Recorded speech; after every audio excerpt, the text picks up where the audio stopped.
야곱의 아들들이 세겜과 그의 아버지 하몰에게 속여 대답하였으니 이는 세겜이 그 누이 디나를 더럽혔음이라. 야곱의 아들들이 그들에게 말하되 우리는 그리하지 못하겠노라. 할례받지 아니한 사람에게 우리 누이를 줄 수 없노니 이는 우리의 수치가 됨이니라.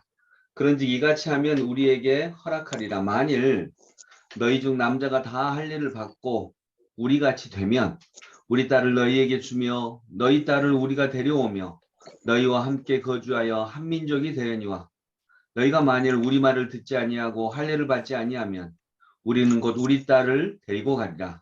그들의 말을 하몰과 그의 아들 세겜이 좋게 여기므로 이 소전이 그 일 행하기를 지체하지 아니하였으니 그가 야곱의 딸을 사랑함이며 그는 그의 아버지 집에서 가장 존귀하였더라. 아멘. 이제 오늘 우리가 읽은 본문은 이제 디나가 그 세겜으로부터 성폭력을 당했는데 이 세겜과 그의 아버지가 와서 이야기합니다. 딸 디나를 우리가 사랑해서 그랬으니까 디나하고 결혼을 하게 해달라라고 이렇게 야곱과 그의 아들들에게 말을 합니다. 그런데 이 디나의 오빠들, 그러니까 야곱의 아들들의 말이 그렇게 할 수가 없다. 당신들한테 디나를 시집 보낼 수가 없다. 그럼 어떻게 하면 되느냐? 우리는 그 하나님께 성별한 민족이니까 당신들도 우리와 같이 할례를 받으라. 그러면 우리가 디나를 당신들에게 시집 보낼 수 있겠다. 이렇게 얘기를 합니다. 근데 세겜이 디나를 굉장히 좋아했던 것 같아요. 그렇게 하겠다라고 이렇게 말을 합니다.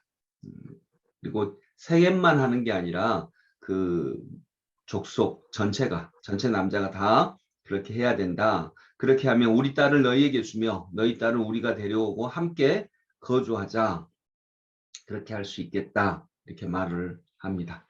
자, 여기서 이제 그 하몰과 세겜이 이제 그걸 기쁨 가운데 승낙을 하고 이제 그렇게 진행을 합니다. 거기까지가 오늘의 이야기입니다.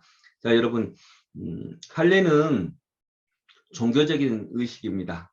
할례가 무엇인지는 아실 거고 할례는 종교적인 의식이면서 또 하나님의 백성들을 다른 사람들과 구별하고 성별하기 위해서 한 표시죠. 즉 성별의 표시입니다. 성결의 표시다라고 할 수 있습니다. 종교적 표시입니다. 그런데 야곱의 아들들이 지금 세겜에게 요구할 때 종교적인 의미로 너희도 우리와 같이 성별되어야 된다, 깨끗해져야 된다, 거룩해져야 된다라고 하는 의미로 지금 할례를 사용했나요?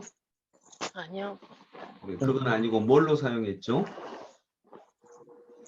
어떻게 하기 위해서 이런 요구를 합니까? 죽이려고. 네, 죽이기 위해서, 그들을 몰살시키기 위해서 속임수의 방법으로 이 할례를 사용합니다. 그리고 그것 때문에 실제로 이러한 요구를 받아들이고 세겜과 그 족속들은 할례를 받죠. 그래서 남자들이 움직이지 못하는 사이에 이제 내일 우리가 읽을 본문을 보면 남자들이 움직이지 못하는 사이에 세겜 족속을 이렇게 몰살시켜 버리는 일을 합니다.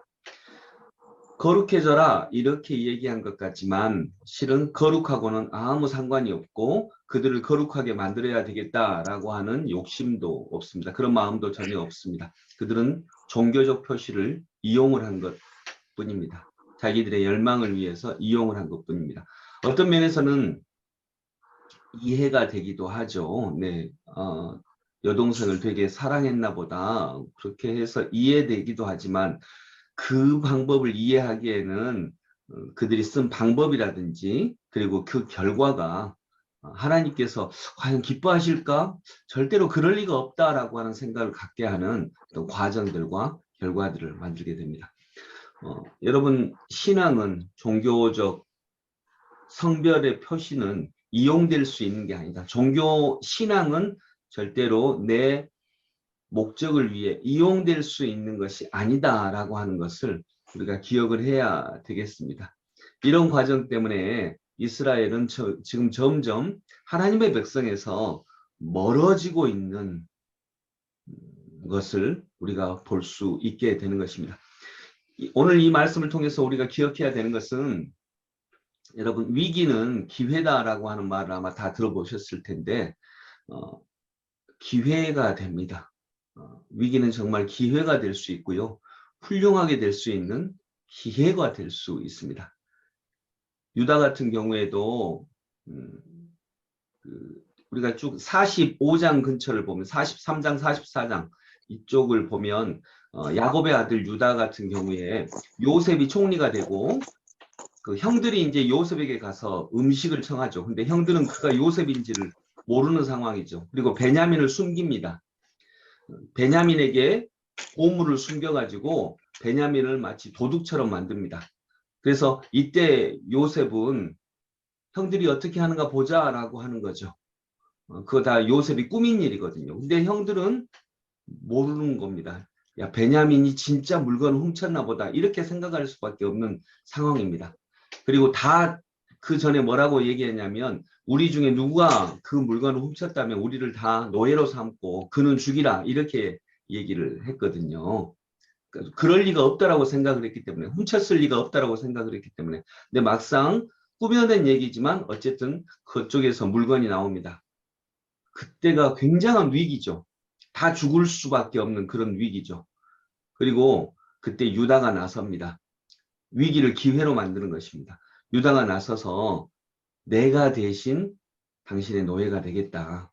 저 동생, 베냐민 동생을 보내주라. 왜냐하면 저 동생을 보내지 않으면 우리 아버지 야곱이 죽는다.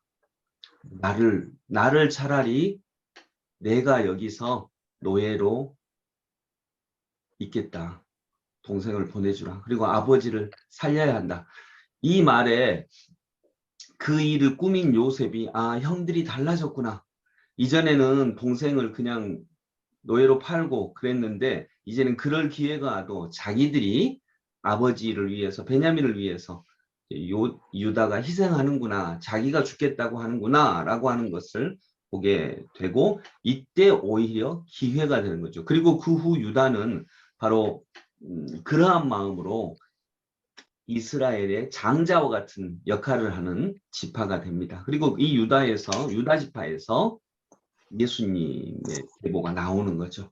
그래서 여러분 위기는 기회이고 이 위기일 때 어쩌면 이용하는 것이 아니라 정말 거룩하게 되고 성별될 수 있는 기회로 삼을 수 있다면 이 엄청난 위기가 정말로 거룩한 기회가 될 수 있음을 우리는 오늘 본문을 통해서 알 수 있어야 하겠습니다.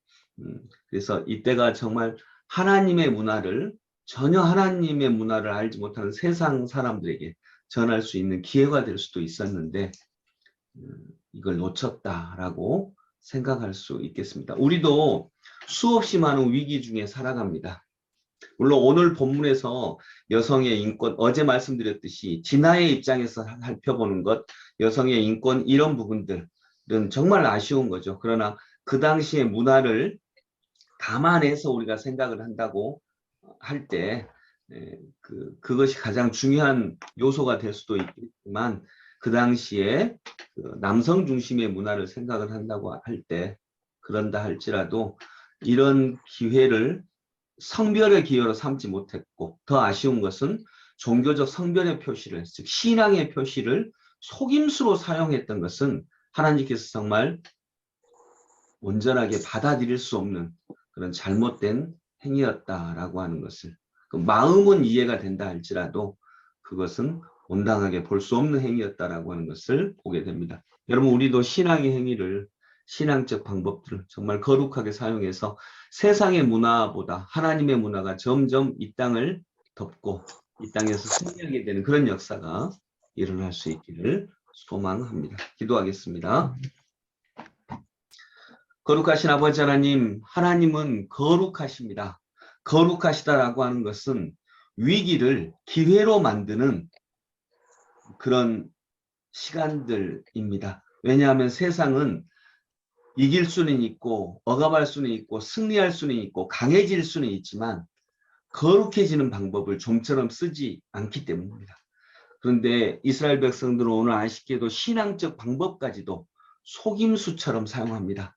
하나님 신앙적 방법을 통해 거룩해질 수 있는, 그래서 위기를 기회로 만드는 은혜를 저희들이 만나고 접하고 누릴 수 있도록 인도하여 주옵소서. 예수 그리스도 이름으로 기도드립니다.